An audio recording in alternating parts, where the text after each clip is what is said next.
আপনি কি পরিবর্তন হতে চান নাকি শুধু প্রশংসা পেতে চান? আপনি কি জীবন বদলাতে চান নাকি আপনি এটা চান সবাই আপনাকে বলুক ও খুব স্ট্রাগল করেছে? আপনি কি সফল হতে চান নাকি এটা চান যে লোকজন আপনাকে ভিকটিম ভাবুক? কি খুব কঠিন লাগছে?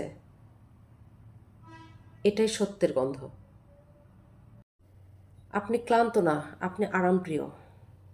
আপনি বলেন না আমি খুব টায়ার্ড, কিন্তু না, আপনি টায়ার্ড না, আপনার ডিসিপ্লিনে অ্যালার্জি।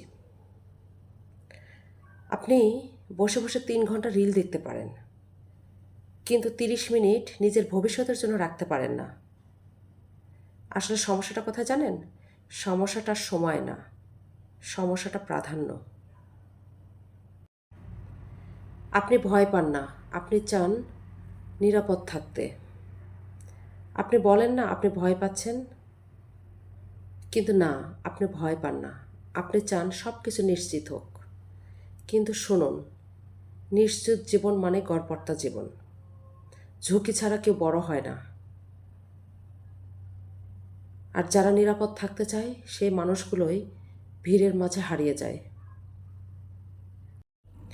আপনি কষ্ট করতে চান না, আপনি জিমে যান 5 দিন, ফলাফল না পেলে কাজ ছেড়ে দেন। আপনি কাজ শুরু করেন 2 মাস, ভালো রেজাল্ট না পেলে আপনি কাজ করা বন্ধ করে দেন। আপনি সফলতা চান, কিন্তু সফলতার দাম দিতে চান না। সফলতা কখনো টাকা দিয়ে কেনা যায় না। এটা কিনতে হয় অপমান দিয়ে, এটা কিনতে হয় ঘাম দিয়ে, এটা কিনতে হয় একাকিত্ব দিয়ে। এখন প্রশ্ন হলো, আপনি কি দাম দিতে রাজি? আপনার সমস্যা দুনিয়া না, আপনার অভ্যাস। পরিবেশ খারাপ হতেই পারে। আপনার ঘুম কে ভাঙাবে? আপনার স্কিল কে কমাবে? আপনার আলসেমি কে ভাঙাবে? সরকার? মোটেই না। পরিবার? তাও না। বন্ধু? না। শুধু আপনি। আপনি বিশেষ না, শুনতে খারাপ লাগবে।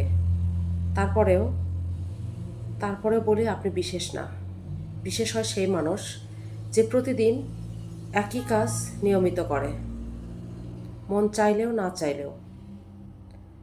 মুড দেখে যে মানুষ কাজ করে সে কখনো ইতিহাস বানায় না, বরং রুটিন মেনে যে প্রতিদিন কাজ করে সে একদিন ইতিহাস বদলায়। আপনি কি নিজেকে বদলাতে চান?